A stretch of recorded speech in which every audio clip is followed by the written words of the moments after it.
말씀입니다. 사랑하는 성도 여러분, 하루를 살아가면서 가장 많이 생각하는 것이 무엇입니까? 아마도 각기 사람마다 관심사나 직업이 다르기 때문에 생각하는 것이 다양할 것입니다. 아마도 긍정적인 생각을 많이 하는 사람은 에너지가 넘치고 삶에 활기가 있을 것입니다. 반대로 부정적인 생각과 현실에 쫓기는 삶을 살아가는 사람은 생각 속에서 많은 스트레스를 받을 것입니다. 자, 오늘 본문은 초대교회 핍박과 환난 속에서 살아가는 성도들에게 예수님을 더 깊이 생각하고 성령의 음성을 듣고 따라가라고 권면하고 있습니다. 따라서 우리가 예수님을 따라가려면 예수님이 어떤 분이시고 하나님과 사람 앞에서 어떤 자세의 삶의 본을 보여주는지 우리가 알아야 합니다. 자, 첫째, 예수님 어떤 분이시냐? 예수님은 대제사장이십니다. 히브리서 3장 1절 말씀 다 같이 읽도록 하겠습니다. 시작. 그러므로 하늘의 부르심을 함께 받은 거룩한 형제 자매 여러분, 우리가 고백하는 신앙의 사도요 대제사장이신 예수를 깊이 생각하십시오. 할렐루야. 예수님은 이 세상에 그리스도로 오셨습니다. 그리스도는 기름 부음 받은 자라는 뜻입니다. 주님의 직분이죠. 구약 시대로 보면 주님의 직분은 선지자, 제사장, 왕, 이 세 가지가 있습니다. 기름 부음 받은 직분입니다. 선지자는 하나님 말씀을 대변하는 자입니다. 제사장은 죄인들을 하나님께로 인도하는, 대신 제사 지내고 중보하는 역할을 합니다. 하나님께로부터 내려온 일이 선지자라면 하나님을 향하여 나아가는 일은 제사장의 일입니다.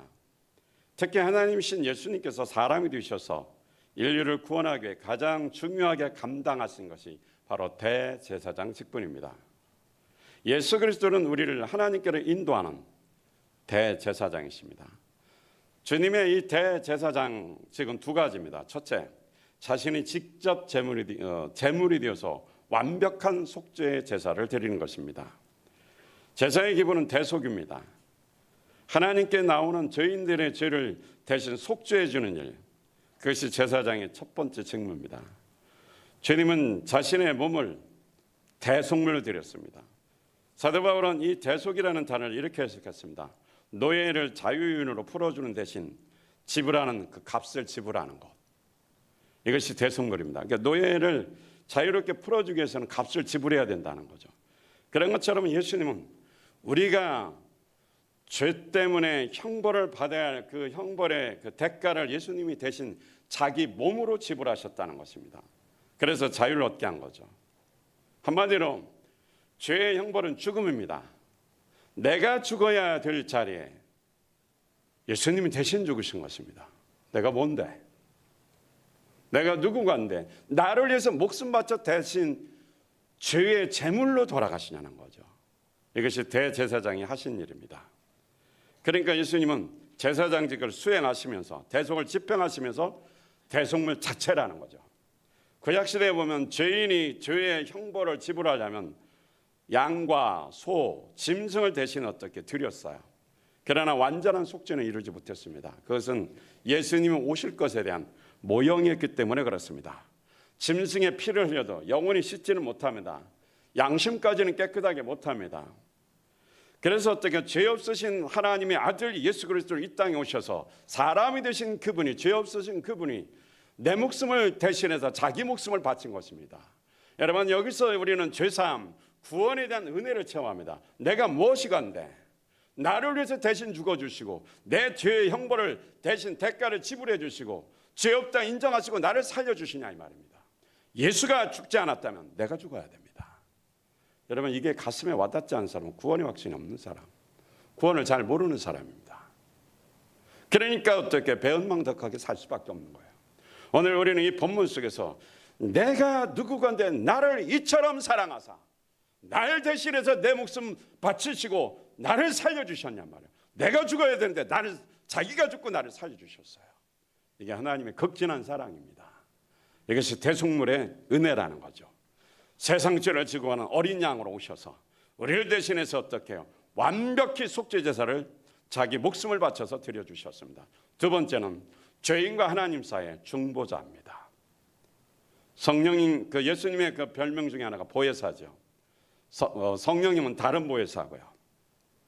보혜사라는 뜻은 뭡니까? 돕는 자, 중재자, 중보자, 변호인 이런 뜻이 있습니다. 제사장은 언제나 하나님과 사람 사이에서 중보 역할을 하죠. 백성을 대신해서 그 죄를 대신 변론하고 제사를 지내므로 죄를 용서받도록 기회를 줍니다. 성부와 성령 하나님을 보내면서 우리에게 각종 은사를 베풀어 주십니다. 그러나 예수님은 어떻게 해요? 성부와 성령님은 우리를 돕고 우리를 어떻게 도와주시지만 우리의 죄의 문제에 대한 중보자 역할은 예수님밖에 없습니다. 지금도 어떻게 해요? 하나님 보좌 우편에 계셔서 하나님의 자녀가 죄를 졌을 때 하나님, 내가 저 아들을 위해서, 저 딸을 위해서 주님, 내가 십자가 못 박혀 피 흘려 죽었으니 그 피를 보시고 저의 잘못과 저의 죄를, 저의 양심을 하나님 씻어 주시옵소서. 회개하는 저의 자백을, 고백을 받아주시고 씻어 주세요 하고 보좌 우편에서 우리를 대신 간구해 주신다라는 것입니다. 그러니까 영원한 지성소에 들어가셔서 우리를 위해서 대신 어떻게 중보 역할을 해 주시는 것입니다. 지금은 하늘의 성소에서 대제사장직을 영원히 수행하고 계십니다. 인간의 대제사장은 수명이 끝나면 죽습니다. 인간의 대제사장은 자기 죄를 먼저 어떻게 해요? 회개하고 들어가서 지성소에 들어가서 제사를 지냈습니다. 그러나 예수님은 죄가 없으신 분이기 때문에 완벽한 제물이고, 그리고 완벽한 제사를 지내신 분이고, 그분은 영원히 죽지 않기 때문에, 죽으시고 부활하셔서 생명을 얻어서 영원히 죽지 않기 때문에 영원한 대제사장이십니다. 할렐루야. 그래서 우리는 영원한 대제사장이신 예수 그리스도 덕분에 하나님의 자녀의 특권을 누리고 있는 것입니다. 자, 그렇다면 두 번째, 예수님은 대제사장으로서 하나님 아버지 앞에 어떤 자세로 살았을까요? 두 번째, 시작. 예수님은 하나님 앞에서 성실하셨다. 히브리서 3장 2절 시작. 이 예수는 모세가 하나님의 온 집안에 성실했던 것과 같이 자기를 세우신 분께 성실하셨습니다. 할렐루야. 우리는 주님이 깊이 생각해야 돼. 예수님을 깊이 생각하는 어떤 부분에 깊이 생각해야 되느냐? 성실하셨다는 것입니다. 자기를 이 땅에 하나님의 아들로서 또 십자가의 그 대속물로서 그리스도로 보냄을 받았습니다. 하나님이 보내신 뜻대로, 하나님이 보내신 그 목적대로 하나님 앞에 성실하게 순종했습니다. 이 말은 성실하다는 의미는 개역 성경에서는 충성했다고 표현했습니다. 하나님께만 충성했다. 하나님 앞에서 성실하게 살았다, 이 말씀입니다. 우리 주님을 세우신 하나님께 충성하고 성실히 섬긴 것입니다. 성실은 무엇입니까? 변하지 않는 거죠. 한결같이 하나님의 말씀을 명령하시면 변하지 않고 그 말씀을 어떻게 해요? 순종하며 성실하게 살아내는 것입니다. 여러분은 어떻습니까? 오늘 태슬이가 아주 간증을 멋지게 잘해줬어요. 사춘기가 되어서 변덕을 잘 떤다네. 이게 성실이요, 불성실이요? 불성실이죠. 근데 본인이 그걸 깨달은 거예요. 주님을 믿는 것 같긴 했는데 이렇게 기분이 안 좋을 때는 안 믿는 것 같고, 분위기 잡고 찬양에 은혜 받고, 어느 날은 또 구원 받은 것 같고, 이게 좀 왔다리 갔다리 한 거죠. 분명히 뭐 구원이 있었을 거예요. 근데 본인이 확신을 못한 거죠. 근데 결정적으로 말씀을 딱 듣는 순간 말씀이 쑥 들어가 버리니까 구원의 확신을 얻으니까 이제 어떤 상황이든 흔들리지 않고, 보십시오, 복음을 위해서 살겠다잖아요. 그 아바이 동무 좀 있으면 오게 생겼어요. 우리 인생에서 변덕다는 건 불성실이에요. 착한 거하고 틀립니다. 여러분, 하나님 앞에 성실해야 됩니다. 하나님과 약속했거든. 순종하십시오. 지키시기를 바라겠습니다. 예수님은, 우리가 예수님에게 배워야 돼요. 예수님께 한 가지 주목해야 될 사실은 예수님도 하나님 아버지께 뭐 했다? 성실했다라는 것입니다. 주님을 세워주신 그 예수님께 성실했어요. 그럼 우리는 누구 닮아야 돼요? 예수님 닮아야 돼요. 예수님의 제자입니다. 예수님 닮아야 돼요. 성실해야 됩니다. 인생을 불성실하게 살면 후회밖에 없습니다. 우리는 성실하게 주님께 순종하고 성실하게 살아야 됩니다. 요한복음 6장 38절에 보니까 시작. 그것은 내가 내 뜻을 행하려고 하늘에서 내려온 것이 아니라 나를 보내신 분의 뜻을 행하려고 왔기 때문이다. 우리는 자기 인생을 살려고 합니다. 자기 인생의 목적을 이루려고 합니다. 자기 인생의 비전을 이루려고 합니다. 그건 잘못된 삶입니다. 믿습니다. 틀렸다 이 말이에요. 이것은 내 뜻이 아니고 하나님의 뜻을 행하며 살아야 된다는 거죠. 우리가 이 세상에 태어난 것은 하나님의 뜻을 이루기 위해서 태어난 것입니다. 하나님의 목적을 이루기 위해서 태어난 것. 그러니까 하나님께 성실해야 됩니다. 성령님은 예수님을 통해서 우리를 부르셨고 하나님의 자녀 삼으셨고 그리고 어떻게 세우셨고 제자로 세우셨고 목자로 세우셨고 파송했습니다. 따라서 우리는 나를 세우신 우리 주님의 뜻을 찾고 그 뜻을 이루기 위해서 충성해야 되고 성실하게 사는데 최선을 다해야 됩니다. 그러면 어떤 부분에 성실해야 되느냐? 하나님의 뜻이 뭐냐 이거죠. 요한복음 15장 16절 시작. 너희가 나를 택한 것이 아니라 내가 너희를 택하여 세운 것이라. 그것은 너희가 가서 열매를 맺어 그 열매가 언제나 남아있게 하려는 것이다. 그리하여 너희가 내 이름으로 아버지께 구하는 것은 무엇이나 받게 하려는 것이다. 할렐루야. 내가 너희를 택하여 세웠다. 내가 너희를 택하여 하나님의 자녀로 만들었다. 하나님의 자녀의 특권을 주고 제자 만든 것은 뭐하기 위해서? 열매 맺으라고. 영원관의 제자 삼으라는 겁니다.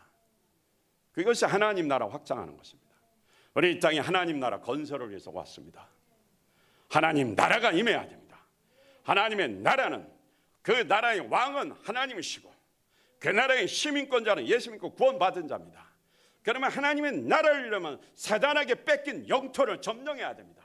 사단에게 뺏긴 영토를 점령 하나님의 나라를 확장시키고 세우려면 영원권의 제자 삼아야 됩니다.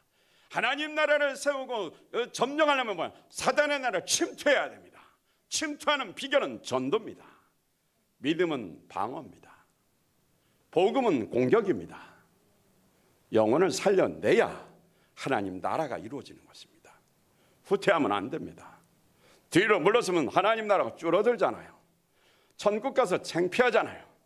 나라를 확장시켜야죠. 걸어다니며 누구를 만나든지 하나님의 사랑을 증거하십시오.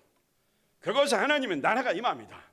비록 마스크를 퇴짜 맞고 거절당할지라도 상관하지 마세요. 내가 밟는 땅 예수 이름으로 밟으니 그것이 하나님 나라가 임하는 것입니다. 우리의 사명은 주님이 세운 목적은 성실하라. 무엇에? 영혼권에 하나님 나라 확장에 성실하라. 열매 맺는 것에 성실하라는 것입니다. 할렐루야. 맥칼리스트라는 유명한 의사가 있습니다. 이 사람이 실연을 당했어요. 이 사람이 스트레스를 너무 많이 받으면 병 걸려요. 암 걸려서 죽어요. 제발 스트레스를 날려보십시오. 스트레스를 날려버리는 비결은 내 안에 예수 그리스도가 구세주가 주인님이 되어야 됩니다. 나의 재산, 나의 물질, 내가 가진 모든 것, 나의 삶의 모든 것이 예수님이 주인입니다. 내가 주인이면 스트레스 받아요. 주인님이 주인이면 스트레스 안 받아요.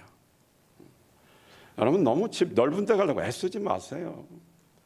작은 데서나 넓은 데서나 좀 편하긴 하겠지만 어차피 주님이 주인인데 넓은 데 주면 아이고 내가 관리하기가 어렵다 이렇게 생각하시고 뭐 또 관리하기 좋아하면 관리하시면 되고 어차피 주님이 주인이 스트레스 받지 마세요.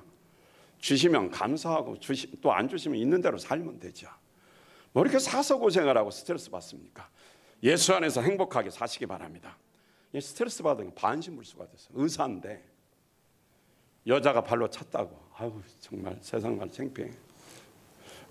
근데 너무 사랑했나 봐요. 그래서 휠체어 타고 다녀. 그래서 이제 전문 간호사가 있어요.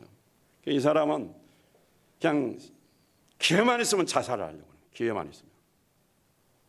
그래서 자살도 실패했어요. 그래서 이제 죽기를 작정하고 어느 날 간호사를 잘 유혹을 해서 바닷가로 갔어요. 바닷가 높은데 이렇게 이제 텐트도 쳐놓고 바다가 너무 좋으니까 간호사한테 나 여기서 있을 테니까 그네에서 앉아 편안히 바람 쐬면 있을 테니까 바다 가서 수영하고 놀으라고. 그럼 바다에서 수영하는 사이에 자기를 낭떠러지에 떨어져 죽으려고 이제 계획을 한 거죠. 그래서 간호사가 이제 자꾸 이제 이렇게 가라고 하니까 마지못해 못 이겨서 이제 가서 이제 수영복을 입고 쫙 수영을 하는데 이게 수영을 못 하나 봐. 이게 물속에 꼬르륵 들어갔다 나왔다 그러니까 이게 의사가 보니까 죽게 생겼거든. 그러니까 이 사람이 놀래가지고 휠체어 앉았던 이 사람이 뻘떡 일어나가지고 그냥 바다로 내려가서 수영하라고 이 사람을 살려냈어요. 반신불수가 죽어가는 사람 보니까 다급하니까 어떡해요. 나는 반신불수다 자살해야지 죽어야지 이 생각을 했던 사람이 사람을 살리 막 다급하게 죽어가는 사람 보니까 자기가 지금 아픈지를 잊어버리고 반신불수인 것을 잊어버리고 뻘떡 일어나서 가서 물에 빠진 사람을 살려냈어요. 죽은 사람 살려내면 내가 삽니다. 영혼은 살려내면 내가 행복합니다. 지옥 가는 영혼 건져내면 내가 살고 내가 영생을 얻고 믿음이 생기고 내가 행복하게 되는 것입니다. 그런데 세상 살려고만 목숨 걸고 바둥바둥 거리고 세상에 목적 두고 사니까 너도 죽고 나도 죽고 다 함께 다 죽는 겁니다. 주님이 보셔놓으신 목적대로 성실하게 사십시오. 그러면 죽은 자 살리면 너도 살고 나도 살고 너도 행복하고 나도 행복하고 하나님의 은혜 속에서 잘 될 수밖에 없습니다. 대제사장으로서 성실하게 우리를 대신 중보해 주신 주님처럼 우리도 제사장직분이 있어요. 많은 제사장입니다. 우리는 누구나 주님의 제자입니다. 주님이 보낸 목적은 열매 맺는 것입니다. 가지가 이렇게 손질당하는 건 열매 맺기 위한 거고, 하나는 죄를 회개치 않으면 잘라버림 당하는 경우도 있지만 우리가 어떻게 해요? 구원을 이루어야 됩니다. 예수 믿고 구원 받았어요. 그 다음부터 성화 과정을 이루고 진짜 구원의 역사를 시작하는 겁니다. 그래서 가지치기하고 다듬어주고, 그 이유가 뭐냐? 거룩한 삶이래요. 죽은 사람 살려내라고. 그 일을 잘 감당하시기를 주의 이름으로 축복합니다. 할렐루야. 세 번째, 자, 예수님은 누구에게 또 성실했습니까? 시작. 예수는 하나님의 집안 사람들에게 성실하셨다. 히브리서 3장 5절로 6절 시작. 모세는 하나님께서 장차 말씀하시려는 것을 증언하기 위한 일꾼으로서 하나님의 온 집안 사람에게 성실하였습니다. 그 다음 넘겨주세요. 그러나 그리스도는 아들로서 하나님의 집안 사람을 성실하게 돌보셨습니다. 우리가 그 소망에 대하여 확신과 자부심을 지니고 있으면 우리는 하나님의 집안 사람입니다. 저 혼자여서 다시 해야 됩니다. 시작. 사람을 성실하게 돌보셨습니다. 우리가 그 소망에 대하여 확신과 자부심을 지니고 있으면 우리는 하나님의 집안 사람입니다. 할렐루야. 하나님의 집안 사람들, 하나님의 가족들에게도 성실했다 이 말씀입니다. 모세가 집안에 충성한 것 같이 모세는 종으로서 충성했지만 하나님은 아들, 예수님은 아들로서 충성했다라는 거죠. 아들로서 성실했어요. 아들은 그냥 충성 안 해도 돼요. 가만히 있어도 아들이에요. 그런데 아들임에도 불구하고 자기 식구들을 챙겼다라는 것입니다. 우리는 예수 그리스도 안에서 하나님의 가족입니다. 하나님의 자녀들입니다. 옆에 있는 사람 미워하면 안 됩니다. 서로 사랑하고 목원들한테 무관심하면 안 됩니다. 정말 처절할 정도로 그거 회개해야 돼요. 목장에 무관심하고 모이지도 않고 이 핑계대고 저 핑계대고 툭하면 줌으로 모이자 그러고 모였을 때는 모이고 정말 어려운 상황에 안 모이지만 이 핑계 저 핑계 되면 그건 하나님의 가족에 대해서 불성실한 거예요. 자기 가족이 있어요. 그러면 가족이면 부모는 어쨌든 자녀가 어렸을 때는 먹여 살려야 되죠.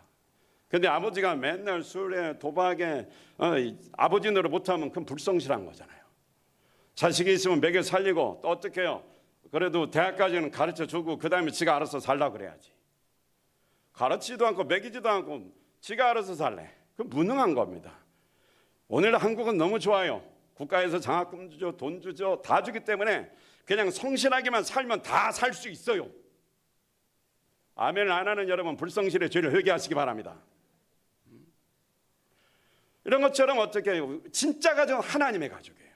천국 가면 하나님의 가족입니다.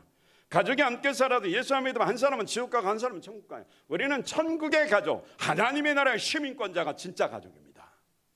서로 관심 좀 가지세요.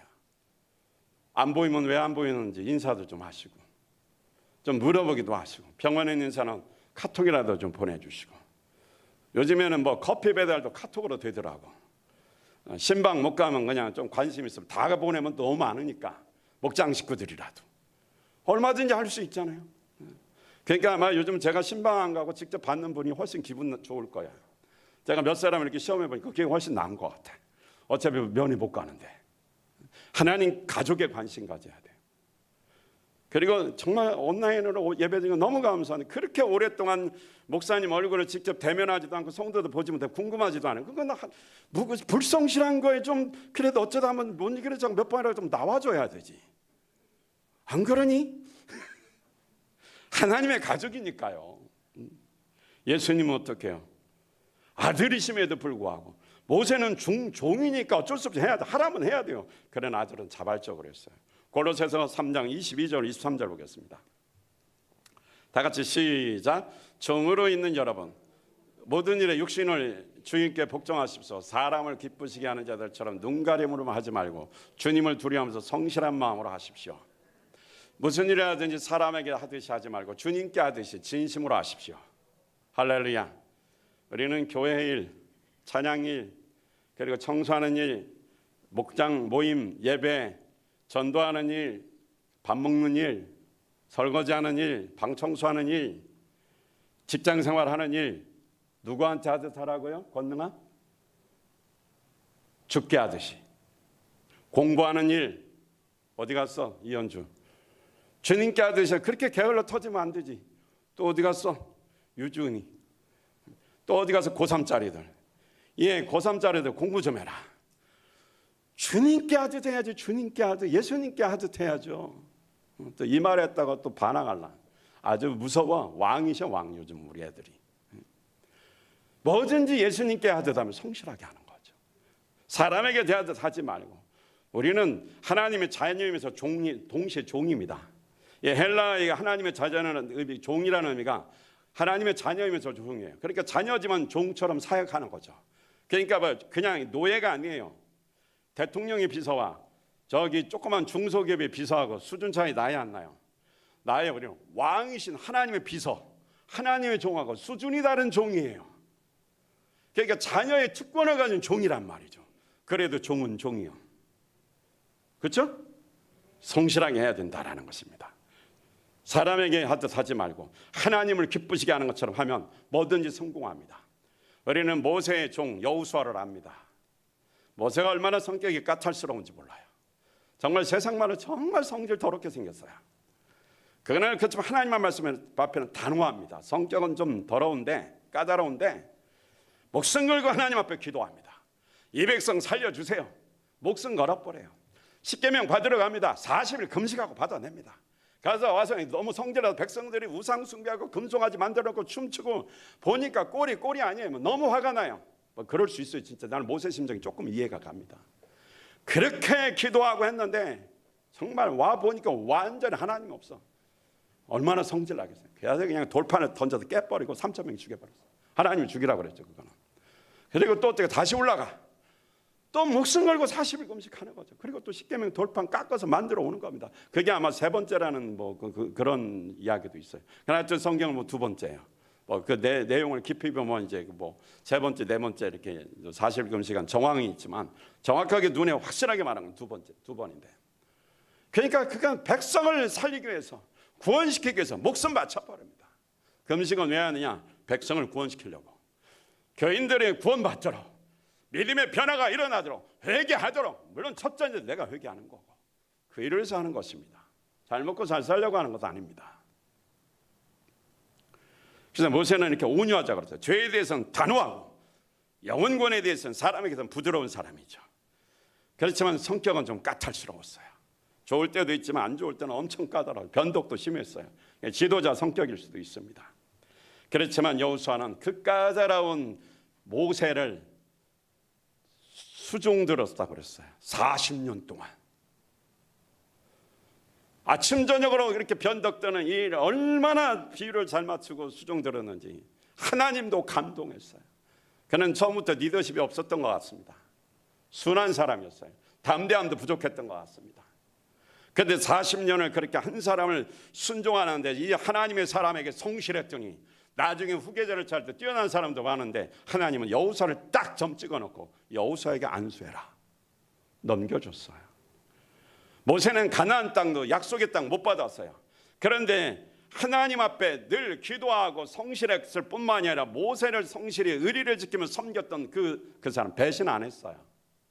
사람이 머리가 좋으냐 공부를 잘하느냐 학식이 있느냐 이거 중요하지 않아요. 사람은 신의가 있어야 돼요. 그리고 성실해야 됩니다.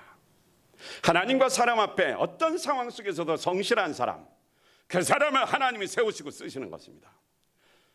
모세가 회막에서 기도하면 구름 기둥이 임재해 있어서 성령이 임재했죠. 떠나지 않고 거기서 계속 기도하고 있었어요. 날마다 기도하고 성령 충만했어. 하나님과 앞에 성실했고, 그리고 모세가 말할 때 즉각 순종했고, 40일 금식할 때도 모세를 따라서 어떻게 산에까지 올라가 중턱에 있을 때 너 여기 있어라. 그러면 그 자리에 있습니다. 그리고 올라갑니다. 모세는 올라갔어요. 여호수아는 어떻게 해요? 모세가 어떻게 해요? 너 거기 있으라 그러니까 올라가지도 않고 모세가 40일 동안 사실 있는다는 보장이 없었어요. 소식이 없습니다. 그런데 그 자리에 있으니까 있는 거예요. 나중에 모세가 이렇게 내려가 아래에 가면 전쟁 소리가 난리가 났어요. 아마 여호수아는 들었을 거예요. 근데 궁금해 죽겠는데 못 내려갑니다. 왜? 모세가 거기 있으라고 그랬으니까. 지금 전쟁이 일어나서 가서 자기는 장군이니까 어떻게 해요? 싸워야 되는 것인데 무슨 일이 일어나는지는 모르지만 여호수아는 그 자리에 있는 겁니다. 옛날에 그 수도원에서 이런 일이 있었죠. 배추를 젊은 두 사람 실험해 보려고 거꾸로 심으라고 그랬어요. 두 사람한테 시켰는데 한 사람은 이건 상식 이하다 그러고 올바로 심고 한 사람은 거꾸로 심으면 돼. 그 수도원의 제자로 받은 사람은 거꾸로 심은 사람이에요. 왜? 거기서 어떻게 순종, 충성을 본 거죠. 성실함을 본 겁니다. 우리는 이 세상에서 똑똑하고 자기 지식 잘난 척하는 사람 엄청 많습니다. 하나님을 몰라서 그런 게 아니에요. 사람이 몰라서 시키는 것이 아니에요. 다 하나님 앞에 성실하냐 사람 앞에 의리가 있느냐 이걸 봅니다. 처음에 잘하다가 중간에 이렇게 변질되면 그건 의리가 없고 불성실한 겁니다. 한 번 시작하면 우리는 끝까지 해야 되는 것입니다. 성실한 삶의 예면은 짧은 시간에 맺어지는 게 아닙니다. 뭐 예수 영접하고 한 1, 2년은 열심히 하다 그 다음에 한 3년 차 되니까 자기 마음대로 사는 건 불성실이에요. 이 사람은 신의가 없어요. 어디 가도 인정 못 받습니다. 적어도 성실은 15년에서 20년 지나봐야 합니다. 왜냐하면 그때부터 열매 맺기 시작합니다. 저는 한번 해야 된다 그러면 그냥 합니다. 기도해야 된다 그러면 시간 지켜야 되고 전도해야 된다면 합니다. 못하는 것도 있지만 제가 하나님 앞에 이거 해야 된다 그러면 그건 하는 것입니다. 여러분 하나님 말씀을 들었거든 죽는다까지 하시기 바랍니다. 적어도 나는 이걸 해야 된다 그러면 끝까지 해내는 겁니다. 기본적인 상식은 해야 될 것 아닙니까? 기도 생활, 말씀 생활, 전도하는 생활 꾸준히 하십시오. 하다가 포기하지 마십시오. 오늘은 몸이 아파서 못 가고 오늘은 비가 와서 못 가고 오늘은 기분이 안 좋아서 못 가고 오늘은 좀 이렇게 분위기가 안 좋아서 못 가고 오늘은 영 사단의 역사가 심한 것 같아서 못 가고 그래서 이래서 못 가고 저래서 못 가고 맨날 못 가네. 천국도 못 가 그러다가 핑계를 많이 대서 천국이야 구원받은 사람 가겠지요. 불성실하면 안 돼요. 바빠서 못 가고 일이 있어서 못 가고 내가 다 못하면 꼭 잘하겠다고 근데 또 일 생겨. 뭐 해서 못 가고 뭐 애를 키워놓고 그때부터 열심히 한다고 애 또 하나 낳네. 애 키워놓으니까 이제는 직장 취직해서 못하네. 그래서 돈 좀 벌어놓고 좀 하려니까 이제는 어떻게 50 넘고 권태기 60대도 늙어서 못하네. 핑계거려요. 이게 아담과 하와의 후손이 하는 짓이요. 핑계 없어요. 너희는 먼저 그의 나라와 의를 구하라. 우선순위가 하나님 나라예요. 그러면 이 모든 것을 더 하신다고 그랬어요. 할렐루야. 한번 마음먹으면 해내는 겁니다. 예배 시간 지각하기 시작 한도 끝도 없어요. 시간 지키기로 결정하고. 그래서 우리 교회 핵심 가치 중에 하나가 뭡니까? 성실한 삶이에요. 제가 우리 목회 15년 하고 나 딱 하나님이 내게 주신 게 성실이더라고요. 여러분은 한 사람을 지켜볼 때 저는 꾸준히 봅니다. 10몇 년을 꾸준히 지켜보고 저 사람 친구이다. 저 사람은 성실하다. 인정하면 그 사람은 저의 쓸개가 뭐 필요는 없겠지만 이제 그 사람은 인정된 사람이죠. 그걸 꾸준히 보는 거예요. 저는 짧은 시간 보지 않습니다. 목회를 오래 했기 때문에 33년을 지내왔기 때문에 꾸준히 봅니다. 저처럼 배신 안 하고 의리가 있고 끝까지 어떻게 하나님의 편에서 주님의 교회를 해서 헌신할 사람이다. 이미 과정 속에서 증명된 사람이에요. 그 사람을 해서 축복 안 해주면 안 되죠. 몇 사람이나 될까요? 하나님만 아시겠죠. 여러분 성실하십시오. 하나님 앞에서 하나님의 가족 앞에서 그리고 어떻게 사람들과 이 인간관계에서도 성실하시길 바랍니다. 제가 짤 동영상 하나 봤는데 윤복희 그 가수하고 허준호 탤런트가 이렇게 나와 잠시 얘기하는 거 들었어요. 허준호 씨가 가정교회 그 원조 서울 휴스턴교회에서 생명의 삶을 바쳤거든요. 이분이 이혼하고 완전히 인생 망가져서 휴스턴 가서 노가다하며 살았어요. 그때 누군가 전도해가지고 그 교회로 와서 생명의 삶 훈련을 받고 회복이 돼서 다시 어떻게 탤런트로 복귀되고 지금 요즘 잘 나가잖아요. 자주 나오더라고 보니까. 그런데 윤복희 그 권사님이죠. 그분하고 대화를 하는데 어머니라고 부르더라고. 그 윤복희 권사가 이런 얘기 하더라고요. 내가 너를 위해서 20년 전도하려고 기도했다고. 내가 너를 위해서 그 인생에 뭐 우여곡절이 많았나 봐. 이분이 완전 하여튼 자세히는 모르겠어요. 내가 들어보잖아요. 그 짧은 것만 들었는데 그 휴스턴 이야기는 제가 그 어느 목사님한테 들은 얘기니까, 그 교회 목사님한테 들은 얘기니까. 인생 잘 나가도 밑바닥까지 이렇게 떨어졌는데 예수 믿고 구원받아 생명의 삶 맞췄는데 인생이 달라진 거죠. 다시 회복이 된 거고, 그 다음부터 뮤지컬 하는 거죠. 예수 안 믿어도 일부러 예수 믿게 하려고 막 뮤지컬을 시켰나 봐요, 그 임복희 권사가. 그런데 그 사람은 구원받거든 20년을 쉬지 않고 기도했다는 거죠. 이게 성실한 것 아닙니까? 인생의 변화가 일어난 거죠. 찬양하고 간증하고 다니더라고요. 불성실하면 우리 열매가 없어요. 신앙생활은 1, 2년 짧은 시간이 아닙니다. 장시간이에요. 한번 시작했거든 좀 마음을 오지게 먹고, 나는 담배 끊는다, 술 끊는다, 끊어버리고 예배 성공한다 그러면 어떻게, 회사는 잘려도 예배는 성공한다, 이 믿음으로 살아야 하나님이 책임져 주지. 조금 몇 번 하고 안 된다 그러고. 그러니까 이 불성실한 사람하고 살면 가족이 힘들어요. 교회도 힘들어요. 그런 목장은 이 불성실한 사람들이 모이고 이러면 너무 힘들어요. 그러니까 하나님 앞에 성실해야 돼. 한 번 미련해도 괜찮아요. 조금 부족해도 괜찮아요. 하나님은 신실한 사람, 성실한 사람을 쓰시는 것입니다. 변덕도는 사람은 쓸 수가 없어요. 성실합니다. 비가 오나 눈이 오나 변하지 않는 것, 마음이 흔들리지 않습니다, 여러분들. 교회 생활을 하는 것도 말없이 겸손하게 수십 년 인고의 세월을 겪으면서 한 교회를 성실하게 섬기는 겁니다. 부족해서 한 교회 끝까지 있는 줄 알아요? 멍청해서 한 교회 30년, 40년 있는 줄 알아요? 그거 아니에요. 진국이라 그래요. 시험 들어서 교회를 자주 옮기는 사람, 나중에 노년은 인생 바닥나고 열매도 없고 결국은 별로 소망도 비참하게 살다가 죽어요. 나중에 보십시오. 그렇게 돼 있어요. 처음에 막 젊었을 때 잘나고 막, 근데 이렇게 막 시험 들어서 가는데 막 2년마다 옮기고 가는 데마다 어떻게 목사님 몇 가지 잡고 흔들어 내리고 교회 시끄럽게 하고 이간질시키고 분리시키고 막 이런 짓만 하는 사람이 있어요. 가는 것마다 불평하고 아주 잡스럽게 사는 사람이 있어요. 전에 저희도 어떤 분 그런 분이 있었어요. 오자마자 몇 개월도 안 돼서 불평하고 원망하고 교인들을 막 전화해서 다 이간질을 시켜놔요. 야, 정말 미꾸라지 한 마리가 다 흔들어 놓더라고요. 하나님 기뻐하지 않아요. 시험 들어서 자주 옮기고 축하면 막 열받으면 교회 옮긴다고. 그 불성실은 인생 바닥나고 쪽납니다. 그러니까 몸이 병들고 마음이 아픈 거예요.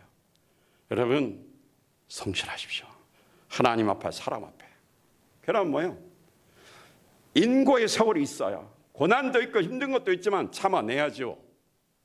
사람이 참을성이 없으면 그거 어디다 갖다 씁니까? 우리 교회는 성실입니다. 우리 교회는 인내의 3단계를 지켜야 열매를 맺습니다. 인내의 3단계 시작. 아이고, 첫째 참는다, 두 번째 견딘다, 세 번째 버틴다. 예수는 이 세 개 하면 끝. 이겨내는 거야. 그럼 성실한 거야. 이걸 기억해야 되지. 그걸 못 참아가지고 맨날 들썩들썩거리고 입으로 그냥 함부로 죄짓지 말고. 우리는 이 성실이라는 것은 수십 년, 목회도 제가 볼 때는 10년마다 옮기면 목사님 편해요. 10년마다 옮기면 노하우가 있으니까 새로 시작하고 10년 맞추고 싶으면 그럼 되게 편한데 하나님 앞에 가봐야죠. 한 교회 30년, 40년 얼마 되지도 않는 성도들하고 이마 맞대고 뻘이 닳으면서 그거 참고 속 부글부글 끓면서 참고 견딜 때에 거기에 열매가 있고 그게 진짜 목회죠. 짧게 옮겨다니면서 막 자랑스럽게 말하는 사람이 있고 시골에 있는 목사 막 우습게 알아요. 나중에 보니까 목회 자리도 없어지더라고요. 그 사람 보니까 불쌍하더라고요. 그 사람 무슨 비난하려고 하는 얘기 아니에요. 이런 결과론적인 걸 얘기하는 거예요. 그러니까 오랜 세월 성실할 때 산전수전 다 겪으면서 어마어마한 어떻게요, 시련이 많아요. 소설책 진짜 몇 권 쓰고도 남아요. 그럼에도 늘 참고 견디고 버티고 그러면서 성실하게 끊임없이 어떻게 힘든 가운데 다 참아내고 성실하게 살면 열매가 있는 거죠. 그래서 성실해야 됩니다. 예배에 성실하십시오. 코로나 팬데믹 현상으로 많은 어려움을 겪고 있고 여러분의 삶이 전쟁처럼 살고 있을 수 있습니다. 하지만 우리는 하나님의 자녀입니다. 그리스도인입니다. 하나님과의 관계에 성실해야 됩니다. 이웃과의 관계에 예민할 때 더 성실해야 됩니다. 이제 무더위도 한풀 꺾였습니다. 날씨도 선선해지기 시작했습니다. 우리에게 성실을 보여주신 예수님을 닮아가는 생활을 해야 됩니다. 먼저는 하나님과의 관계에 성실하십시오. 기도하십시오.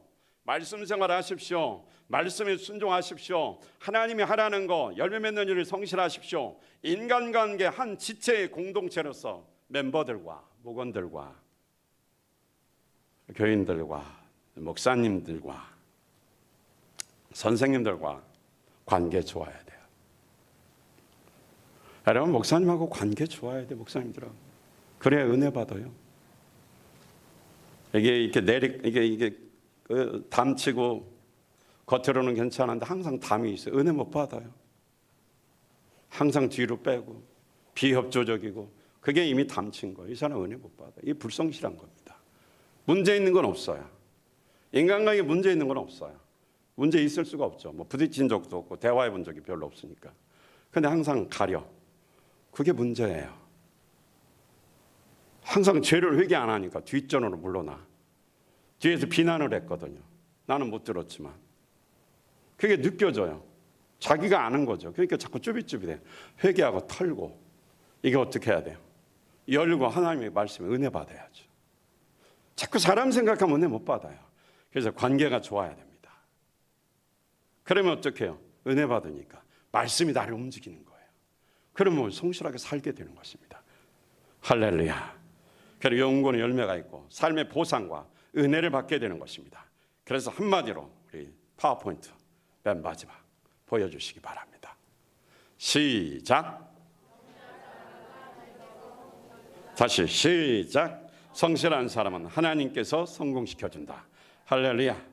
사랑하는 성도님, 오늘 나는 어떤 부분에 성실하게 살아야 하는가? 또 성실한 삶을 더 강화시켜야 될 것, 더 이렇게 깊이 더 이렇게 늘려야 될 것은 뭔가 묵상하고 순종하시길 바라겠습니다. 우리 다 같이 기도하겠습니다.